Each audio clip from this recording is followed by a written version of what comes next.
Bonjour à toutes et à tous, bienvenue dans cette nouvelle émission du journal de la cause animale.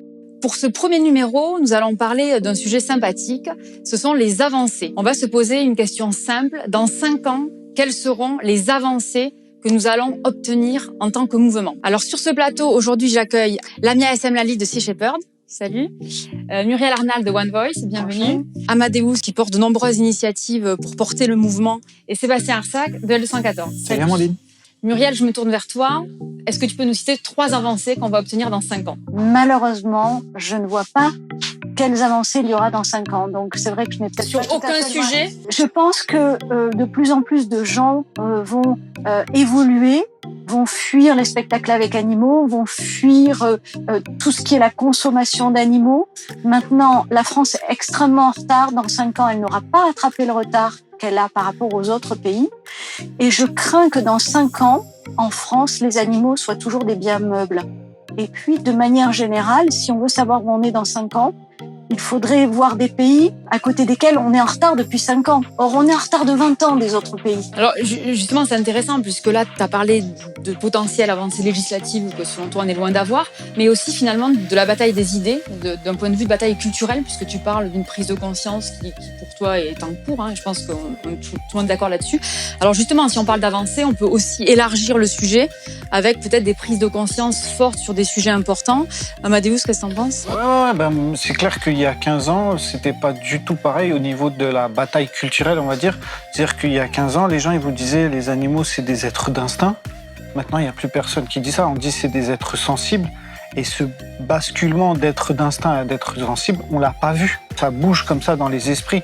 Même il y a 15 ans, être vegan, c'était nécessairement être carencé, aller à la mort, quoi. Et maintenant, c'est limite healthy, quoi. Et on n'a même pas vu aussi ce basculement. Et je pense que moi je peux pas te dire ce qu'il y aura dans 5 ans, mais je pense que c'est fondamental aussi de penser à cette bataille-là, à la bataille culturelle, pas que à la bataille des lois. Bon, donc là, on voit que Muriel Amadeus ne se mouille pas. Lamia, est-ce que tu vas te mouiller dans 5 ans? Est-ce que tu peux nous dire 3 avancées? Non, je peux dire ce que j'aimerais voir arriver dans 5 ans. Pour le coup, ce que j'aimerais voir arriver dans 5 ans, c'est une opinion publique française beaucoup plus connectée à l'océan. Voilà, parce que pour le coup, là, on est... Donc sur les idées, toi. Parce qu'en fait, du coup, le reste en découle finalement. Les lois, elles évoluent sous la pression de l'opinion publique. Les hommes et les femmes politiques veulent être élus. Donc voilà, c'est ça qui va amorcer vraiment le changement. Et puis alors pour l'océan, c'est même pas 20 ans de retard qu'on a. C'est bien plus que ça. Et en même temps, je trouve qu'au niveau de la France, on n'a pas le droit d'être en retard là-dessus. On n'a pas le droit, quand on est français, d'être indifférent et d'être ignorant au sort de l'océan parce qu'on a une place qui est trop importante. Quand on est le 2e espace maritime au monde, quand on est le seul pays à être présent sur tous les océans de la planète, on a une responsabilité colossale et on n'a pas le droit d'être aussi mauvais qu'on l'est. Donc j'aimerais voir une opinion publique française beaucoup plus connectée à l'océan.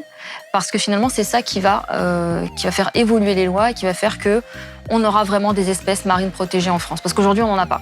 On en a sur le papier, mais dans les faits, il n'y a aucune espèce marine qui soit protégée en France, puisqu'on autorise toutes sortes de méthodes de pêche sur leur zone habitat. Et donc, les dauphins ne sont pas protégés, les requins ne sont pas protégés. À partir de là, je pense qu'on pourra amorcer le changement. Alors, d'ici 5 ans, je sais pas, mais moi, j'aime bien une phrase j'aime bien. Je trouve qu'elle est emblématique, une phrase de Éric Tabarly, qui est un navigateur français très connu, qui dit pour les Français, en fait, l'océan, c'est le machin bleu qu'ils ont dans le dos quand ils étalent leur serviette de bain sur la plage. Donc moi, j'aimerais que dans 5 ans, pour les Français, l'océan, ce soit la vie, l'emblème de la vie, puisque voilà, on vient tous de l'océan, c'est notre berceau, et qu'on comprenne tous aussi que ça sera notre tombeau si on n'arrive pas à sauver la vie marine. Alors, je suis surprise parce que là, pour le moment, personne finalement a évoqué la proposition de loi qui a été adoptée en première lecture, le grand discours de Barbara Pompili qui annonçait une ère nouvelle pour les animaux sauvages. Toi, Sébastien, est-ce que tu peux affirmer là, est-ce que tu t'engages que dans 5 ans, il y aura l'interdiction enfin effective des élevages de visons pour la fourrure? Ah oui, sûr. Moi, je t'en donnerais 10 avancées dans 5 ans et Alors, on les veut. Je mets de l'argent sur la table ou quoi que ce soit. Lançons les paris. Non, mais je suis vraiment optimiste, je suis super optimiste. Je pourrais te lister 10 trucs qu'on pourrait avoir dans 5 ans et il faudra diffuser la vidéo dans 5 ans. On y va. Pour me foutre la honte ou pas, voir que j'avais une boule de cristal. Non, mais je suis sûr, vraiment, je suis sûr et certain. parce que dans les dernières années là, qui se sont passées, il y a eu des avancées incroyables au niveau politique, où ça c'était vraiment le silence radio, l'électrocardiogramme plat. Par exemple, les poules pour les cages, dans 5 ans c'est fini. C'était la majorité il y a 8 ans, il y avait 80% des poules en cage. On vient de passer en dessous des 50%. Et tous les supermarchés en France se sont engagés à ne plus commercialiser ces œufs d'ici 2025. Et pour les produits transformés ?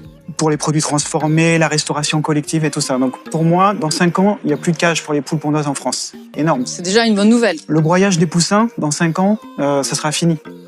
Parce qu'il y a déjà eu, même le gouvernement s'y est engagé, même si bien sûr la date elle va repousser, hein, faut pas y croire sur parole, mais il y a des alternatives de sexage dans l'œuf et tout ça, c'est déjà utilisé dans des couvoirs. C'est sûr, ce truc ça arrive, c'est obligé quoi. Pour les poulets de chair, qui sont quand même 800 millions tués chaque année en France, les conditions, les pires élevages qui existent aujourd'hui, c'est-à-dire 20 poulets par mètre carré dans des bâtiments fermés, ça sera fini. Parce que tous les supermarchés en France se sont engagés à ne plus commercialiser de la viande de poulet qui sont issues de ces élevages. Est-ce que tu penses qu'il pourrait y avoir de l'export ? Non, pas forcément, parce que ça compte aussi l'export. Ils se sont engagés à plus commercialiser la viande qui sont issues de ces élevages-là. La castration à vif, c'est aussi un engagement qu'a pris le gouvernement. Donc je sais pas, d'ici 5 ans, ça sera fini. Les truies en stalle, il y a plein de pays qui font de l'élevage des truies en groupe. Donc les truies en stalle, ça sera fini. Les élevages de visons, ça sera fini. Et je pense qu'on aura encore bien d'autres avancées. Et un autre secteur majeur, c'est la consommation de viande par tête. En France, elle va diminuer. C'est obligé. Elle a déjà diminué de 12% en 10 ans. Et ça va s'accélérer. On voit que les supermarchés, type Erta, Fleury Michon et tout ça, ils font des gammes végétariens-véganes. Erta, ils se foutaient de la gueule des végétariens il y a 5-6 ans dans les publicités. Aujourd'hui, ils font des gammes. Le groupe Avril, qui est piloté par la FNSEA, j'ai vu qu'ils investissaient dans un truc qui s'appelle Vegini en Autriche. Tu vas sur le site de Vegini en Autriche et tu vois un mec qui porte un cochon et qui dit nous on aime les cochons, donc c'est pour ça qu'on fait des alternatives végétales. Et ça c'est Sophie Protéol, donc une branche financière de la FNSEA. Donc pour moi, on va obtenir des choses qu'on n'a pas obtenues en 15 ans quoi. Moi j'ai commencé à militer dans les années 90, mais à l'époque c'était un ovni. Le terme vegan n'existait pas. C'est-à-dire il n'existait pas du tout. Et on parlait végétarien, végétalien. Et moi, dans mes projections les plus folles, je disais végétarien va augmenter quoi. Végétalien, c'est ouf dans la tête des gens à arrêter les œufs, le lait, tout ça. Et puis tout à coup, il y a ce terme vegan qui est arrivé. Et tu regardes les recherches sur Google, les Google Translate, végétarien, ça monte un peu. Et vegan, il fait boum. Et tu vois du vegan partout. Dans les magazines grand public et tout ça, c'est un truc c'est incroyable. Tu m'aurais dit ça il y a quelques années, jamais j'aurais... Les restos, ici, dans les grandes villes de France, avant, tu les comptais sur les doigts d'une main, les restos végés. Il y a 10 ans en arrière, tu les comptais sur les doigts d'une main, quoi. Nous, on venait à la Veggie Pride, des trucs comme ça, on allait chez Tian Yang, quoi. Tu vois, il y en avait 1 ou 2, quoi, ou 3, quoi. Grenier Notre-Dame, un truc comme ça. Aujourd'hui, tu sais plus. Moi, j'entends des noms, mais ah bon, c'est quoi, c'est un resto, ça? J'ai pris la page. Non, mais vraiment, moi, je suis hyper optimiste, c'est incroyable. Bon, ça fait plaisir. On voit vraiment de l'optimisme, on va dire, plutôt côté élevage, hein. Alors, je pense que la question aussi qu'on doit se poser, c'est finalement pourquoi on arrive à obtenir certaines avancées et pas d'autres. Qu'est-ce que tu en penses? On voit qu'il y a des sujets, comme tu as dit à l'époque, on n'aurait pas pu imaginer, alors qu'il y avait des sujets à l'époque qu'on pensait qui allaient passer. La corrida, l'expérimentation animale, on n'y croit pas du trop. Pourtant si, parce que la science va évoluer, donc ils vont être obligés. Mais c'est très long. C'est très long. Pour en revenir après sur donc la corrida, il y a 15 ans, on y croyait. Hein, on pensait le foie gras aussi, le la gavage. première victoire. Et en fait, moi, ce que je vois là-dedans, c'est que c'est aussi parce qu'il y avait des personnes. C'est-à-dire que sur la corrida, il y avait Jean-Pierre Garrigue. Sur l'expérimentation animale aux États-Unis, il y avait Henri Spira. Donc aussi, les victoires, elles se font. C'était incarné. Oui. C'est incarné, voilà, c'est ça. C'est ça que. Et c'est le pouvoir du consommateur, parce que aussi. tout ce que tu as cité, Sébastien, ça dépend du consommateur. Les cosmétiques, on a gagné pour les cosmétiques parce que les consommateurs nous ont accompagnés quand les entreprises disaient non, mais on ne teste plus. On leur disait posez-leur telle et telle question. Des milliers de personnes écrivaient, des milliers de personnes envoyaient des messages et ils disaient on n'achètera plus si vous continuez à tester sur les cosmétiques. Bon, les tests sont en train de revenir, entre parenthèses, sous la pression des lobbies, mais en fait c'est le pouvoir du consommateur. Donc, bien sûr, j'aurais pu te dire, Amandine, dans 5 ans, il y aura moins de chasseurs. Et ça, c'est vrai, fatalement, parce que c'est en érosion. Il y a 20 ans, il y en avait plus de 2 fois plus. Est-ce qu'il y aurait des pratiques de chasse qui sont interdites? Chasse à courre, Déterrage. Est-ce que tu mises là-dessus? Chasse en enclos. Peut-être la chasse à courre, peut-être la chasse à courre, peut-être la chasse en enclos, mais il faut espérer, de toute façon, il faut continuer à se battre. Les causes pour lesquelles on aura le plus de possibilités de faire évoluer, ce sont les causes où les gens, au niveau individuel, les cirques, il y a 22 ans, on a lancé la campagne, les associations nous critiquaient, disaient que les cirques, tout allait bien.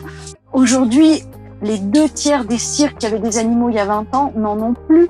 Pourquoi? Parce que le public n'y va plus. Les gens votent, en fait, avec leur manière de consommer. S'il y a des restaurants, si on n'achète plus des œufs, c'est parce que il y a ça. Ça ne viendra pas de la France si ce n'est des individus. Et c'est pour ça que chaque personne doit pouvoir comprendre à quel point il peut faire la différence, comment dire. Ouais, ce que tu dis, ça rejoint aussi ce que disait Lamia tout à l'heure, c'est-à-dire que pour vous deux, on est d'accord, les avancées, c'est vraiment l'opinion publique et la consommation, la prise de conscience, et les élus arrivent finalement oui, à la ils fin. suivent. C'est assez rare quand même, les hommes et les femmes politiques avec des vraies convictions sur cette question-là. Voilà, c'est souvent par opportunisme ou par suivisme ou par survivalisme politique, parce que stratégiquement, à un moment donné, pour leur carrière politique, ça devient pertinent. Il faut faire en sorte que ça devienne un suicide politique que de ne pas aller dans ce sens-là. Oui, parce que pour l'instant, c'est les personnes vraiment extrêmement engagées, ça a été un suicide politique. Alors c'est en train de changer. Enfin, là, quand on voit que peut y avoir des parlementaires de la majorité qui osent, qui signent des tribunes, enfin, donc il y a quand même les lignes commencent un peu à bouger, et de tous les partis en plus. Il n'y a pas un jour où tu n'as pas un article Voilà. dans la presse, sur les médias. Après, aussi, il faut voir aussi qu'Internet, les réseaux sociaux, ont joué leur rôle à fond. L'accélération, aujourd'hui, il n'y a plus cet écart aussi fort qu'il y avait avant. Cette information, les images qui passent, ça c'est déterminant aussi. Et effectivement, il faut bien qu'on prenne conscience, quand on lance des images et tout ça, il faut que derrière on ait les outils, qu'on propose des choses aux gens pour qu'ils puissent agir. Les chasseurs, ils ont eu ce pouvoir de s'organiser, parce que leur activité, il fallait acheter un permis, tout ça, donc ils ont les moyens, des ressources, des relais politiques. Mais c'est tellement ancré politiquement dans l'histoire de leur mouvement et tout ça que c'est pas un truc qu'on débunk comme ça avec 3 enquêtes, machin. C'est un mouvement qu'on construit, mais il est de plus en plus fort en France. Il y a de plus en plus de gens qui font des choses, des initiatives de partout, avec de l'intelligence, avec plus de professionnalisme qu'avant. Cette émission en est un exemple. Je trouve que ça, t'avais pas ça il y a 5-10 ans, quoi. Donc, et ça, c'est une initiative parmi plein d'autres, et du coup moi ça me rend vraiment optimiste parce qu'on a cette force là, et les associations, elles ont leur rôle à jouer en tant que catalyseur, quoi. Donner les moyens aux gens de s'exprimer, de s'investir. Et à partir de là, et ça passe aussi par la question pratique aussi, les alternatives. Quand les gens vont faire les courses en supermarché, ce qui est le plus facile quand tu tends le bras sur un rayon, tu attrapes un produit d'élevage intensif, quoi, pour les produits animaux. C'est sûr que quand tu as des alternatives qui sont là, et c'est pareil pour la maroquinerie. Ici, on est dans les locaux d'Arsaillot. Oui, il y a maintenant, il y a de la maroquinerie où tu as des sacs véganes, tu as des chaussures véganes, tu as plein d'alternatives qui arrivent. Donc forcément, ça répond à une demande. Et quand tu as eu ce choc des images et tout ça, tu as envie d'agir, de bouger, il y a cette possibilité aujourd'hui qui t'est offerte. Donc, et je pense qu'il y a une courbe, c'est-à-dire que l'évolution, elle n'est pas linéaire, quoi. À un moment donné, tu as un basculement, ce qui fait que... Inattendu, on ne sait pas quand il arrive. Parce que les filières, quels que soient les lobbies, ils mettent de l'argent pour communiquer. Exactement. Les animaux, nous on montre nos images et derrière ils rament, quoi.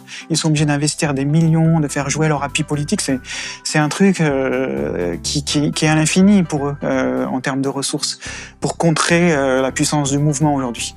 On a la réalité, on a la vérité, avec nous. Je veux dire, les animaux ils souffrent, on les montre, on n'est pas, tu vois, c'est pas. C'est la planète. C'est la planète qui est comme ça. Et pour revenir à ce que disait Lamia, ce que tu disais par rapport à l'océan, on a été beaucoup coupé de la nature. Et à partir du moment où on se reconnecte à la nature, la chasse devient intolérable. Et par exemple, je me souviens de la première campagne qu'on a faite, on a réussi à faire échec à l'installation d'un delphinarium près de Nantes. 98. On a réussi aussi en 2008, et puis après, malheureusement, ils ont réussi à nous contrer. Mais pendant ces 10 années, on a beaucoup informé la population. Et on s'est rendu compte qu'au bord de la côte, les gens ne voulaient pas de delphinarium parce qu'ils allaient en bateau et eux savaient qu'il y avait des dauphins. Localement. Mais vraiment, à 20 km à l'intérieur des terres, c'était fini. Le delphinarium, c'est bien, ils s'amusent et tout. Et en fait, la problématique, elle est là aussi, c'est d'éduquer les gens, c'est de faire ce lobbying et de faire la pression sur les entreprises. Mais pour les thématiques où on n'a pas la maîtrise parce qu'il y a la chasse, parce qu'il y a la corrida, parce qu'il y a l'expérimentation animale, c'est d'amener les gens à découvrir d'autres choses en fait. Et c'est vraiment clair par rapport à l'océan ou par rapport parce qu'on parle beaucoup de la ruralité et la ruralité, c'est clair que quand on vit à la campagne, c'est mon cas depuis toujours, quand on vit à la campagne, les gens n'en peuvent plus. Bien sûr. Ils n'en peuvent plus, ils en ont marre. Malheureusement, ce n'est pas la chose première qu'ils vont aller dire à leur élu. Et c'est le problème. Mais petit à petit, on va se reconnecter et c'est le cas sur la planète entière. En fait, le mouvement, il est mondial. Il faut pas l'oublier. Donc ça, c'est positif. Alors justement, quand on parle d'avancée, je pense qu'on doit aussi parler d'obstacles. C'est-à-dire que là, on est en train de voir, ça a été un peu dit, mais le budget en communication hallucinant, à la fois sur les clips de chasse diffusés à la télé, les clips de pêche de loisirs, aussi l'arsenal juridique que certains veulent absolument mettre en place sur les lanceurs d'alerte, sur les appellations d'alternatives végétales. Donc, est-ce que vous avez un peu des idées comme ça dans 5 ans est-ce qu'on va faire face finalement à de nouveaux obstacles qui vont entraver les avancées potentielles? Moi, je sais que par rapport à ce qu'on fait en mer, par exemple, il y a le lobby de la pêche essaye de faire passer des lois pour nous interdire de nous approcher à moins de 1 mille nautique des bateaux de pêche. Là, à ce jour, ils ne sont pas arrivés. Non, je ne pense pas qu'ils vont y arriver, mais ils essayent en tout cas. Les gendarmes maritimes avec lesquels on discute nous disent on nous a demandé vraiment de trouver un moyen de vous stopper en fait. Mais il n'y a rien. Pour le moment, il n'y a pas de juridiquement. Non, mais voilà, c'est quelque chose qu'ils essayent de faire. Je pense pas qu'ils y arriveront parce que ça impliquerait beaucoup trop de choses et puis ça doit se faire en plus au niveau communautaire. Enfin, la France peut pas décider comme ça mais ils essayent de trouver et faire évoluer les lois pour nous empêcher de lancer l'alerte, quoi. Et c'est la panique, c'est un symptôme. Est-ce que c'est finalement pas une étape indispensable d'avoir de plus en plus d'obstacles? C'est bon signe en fait. Non mais si, carrément, c'est bon signe. Après nous, en plus dans le cas de l'océan, parce qu'on nous parle souvent, on fait le parallèle avec les abattoirs. Oui, non mais voilà, vous voulez mettre des caméras sur les bateaux, comme on met dans les abattoirs. Donc moi je leur rappelle, attendez, en fait l'océan n'est pas une propriété privée. On est sur un espace naturel, patrimoine naturel commun, qui appartient à tout le monde et dont la bonne santé conditionne notre survie sur Terre. Premier organe de régulation du climat, premier producteur d'oxygène. Les pêcheurs ne sont pas des agriculteurs, ils ne récoltent pas ce qu'ils sèment. Ils exploitent, ils capturent, ils tuent. Ce sont des chasseurs appliqués au niveau marin avec des outils technologiques qui sont de l'ordre du militaire. Puisque c'est des sonars, c'est des radars, voilà. Et donc et c'est des chasseurs non sélectifs. C'est non sélectif et on va vraiment traquer les poissons jusque dans les moindres recoins d'océan. Et ça n'est pas leur propriété privée. Donc ils ont des comptes à rendre. Cette transparence, ils la doivent absolument à tout le monde. Et ça, il y a une mentalité à faire évoluer aussi au niveau du secteur de la pêche qui n'est pas du tout habitué à ça, parce que pour le coup, jusqu'à présent, ils avaient une paix royale. En mer, ils font absolument ce qu'ils veulent. Il n'y a quasiment pas de contrôle en mer. Il y a quelques contrôles dans les ports, et encore, mais en mer, c'est le Far West. Donc, ils sont pas du tout habitués à avoir une ONG comme ça qui est là et qui filme. D'ailleurs, au départ, ils disaient, mais ils n'ont pas le droit d'être là. Donc, ils appelaient le sémaphore en disant, mais attendez, qu'est-ce que c'est que ça? Qu'est-ce qu'ils font là? En fait, on est en mer, quoi. On n'est pas chez vous. Et ça, il faut qu'ils le comprennent, quoi. Donc, Et moi, j'ai envie de te demander, toi, au niveau de l'exploitation du loisir, qu'est-ce que tu penses? Moi, j'ai envie de croire quand même à la proposition de loi qui est pas encore à l'ordre du jour du Sénat, mais j'ai envie de croire quand même que sur les cirques, on va avoir un cran. Alors en effet, il y aura forcément l'effet pervers des cirques fixes et les spectacles qui vont continuer dans les eaux. Alors qu'on demandait une interdiction de tous les spectacles pour tous les animaux sauvages. Donc, je pense qu'on va s'acheminer sur quelque chose de partiel, mais il y a un cran qui va être posé. Et je pense que aussi le fait qu'on en parle, les médias, le gouvernement, ça fait qu'aujourd'hui, dans la mentalité des gens, finalement, c'est plus acceptable de mettre un tigre en cage. Et puis ensuite, moi, j'ai envie de me mouiller aujourd'hui. Allez. Et j'ai envie de dire que dans quelques mois, avec les élections présidentielles, on aura enfin un ministère pour la condition animale. Oh, carrément. Ouais, carrément. Grâce à tout le mouvement, en fait, qui pousse sur tous les sujets, il faudra qu'il y ait une réponse politique adaptée. Après, il faut qu'on ait... il y a des sujets qui sont... c'est un peu une course contre la montre, quelque part aussi. Il faut se méfier des contre-offensives des filières. On a vu, par exemple, quand ils ont fait passer un décret, un arrêté pour obliger la consommation de produits animaux dans les cantines. Tu vois, ça c'était un truc, on l'a pas vu venir et bim quoi. Du coup, ça peut nous ralentir. C'est ça qui est pénible avec leurs initiatives là, c'est qu'ils ont les appuis politiques. Aujourd'hui encore, ils ont la majorité. On voit bien au Sénat là, il y a une proposition d'Esther Benbassa qui a été complètement démontée. Enfin, c'est scandaleux. Hein. Mais l'image du Sénat, c'est l'image de la France d'il y a combien, 15-20 ans en arrière. Donc quelque part, ils n'ont pas changé de logiciel encore. Le truc, c'est ça quoi. C'est trouver les sujets. Où le tube dentifrice est ouvert quoi. Donc c'est vrai qu'au départ nous le foie gras par exemple on a commencé par là, un peu naïvement on pensait qu'on pouvait faire l'intérieur. Bon c'est quand même compliqué le foie gras quoi. Et étrangement sur d'autres sujets, sur la viande qui sont beaucoup plus massifs, on peut arriver à obtenir des avancées. Donc il faut être pragmatique, il faut être assez ambitieux parce que si on demande pas assez, on n'a pas assez de choses. Et d'un autre côté, on sait que si on demande la lune, on va pas l'avoir. On va pas faire la révolution d'un coup de baguette magique, on n'en a pas encore. Donc il faut arriver à trouver le bon dosage pour avancer, parce que si on est dans le consensus, ça sert pas à grand chose. Donc il faut faire bouger les lignes, mais comme ça on initie un cercle vertueux. On n'avait pas beaucoup ça en France jusqu'ici, des victoires en fait. Là t'as l'impression que tu batailles, tu fais des campagnes, tu fais des machins, et puis derrière tu te prends des murs. Il faut persévérer à fond, et à un moment donné le fruit est mûr. Et tu récoltes. Là, sur les poules en cage, comme ça, en 1 ou 2 ans, sur les poulets, en 1 ou 2 ans, il y a eu 100 entreprises, des mastodontes qui se sont engagées. La politique, on a galéré. Et puis, je suis sûr que la politique, dans 5 ans, à mon avis, ce truc, et même déjà maintenant, on voit, il n'y a pas un politique il n'y a pas un parti sur les élections et tout ça, qui ne peut pas avoir rien sur les animaux, quoi, aujourd'hui, je pense. Alors qu'avant, ils sont foutés totalement. Et maintenant, il y a des chartes, tu vois, il y a les assos, on propose des chartes, des engagements, et on est intelligent là-dessus, c'est-à-dire que les assos proposent des choses très concrètes. Exactement. On est plus sur des trucs, on a cette force aujourd'hui, on peut aujourd'hui rentrer dans ce rapport de force et demander des choses très concrètes.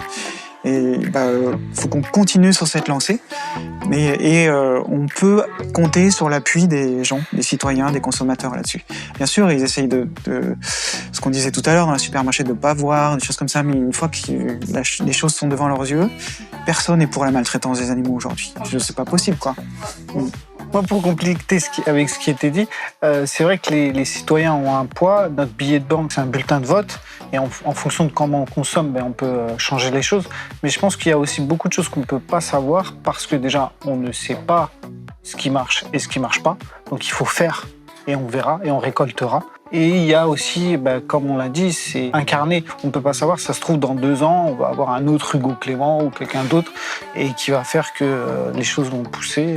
Alors, je pense que pour conclure, on peut dire que dans 5 ans, c'est assez difficile de savoir quelles avancées on aura, mais que ce soit législatif ou bataille culturelle, il y a forcément une évolution qui est en train de s'amorcer, notamment en termes de prise de conscience, d'opinion publique, et qu'on a aussi ici des personnes très positives, donc on va vouloir les croire, et que concrètement, il faut continuer à se battre et à être persévérant. Voilà, à bientôt.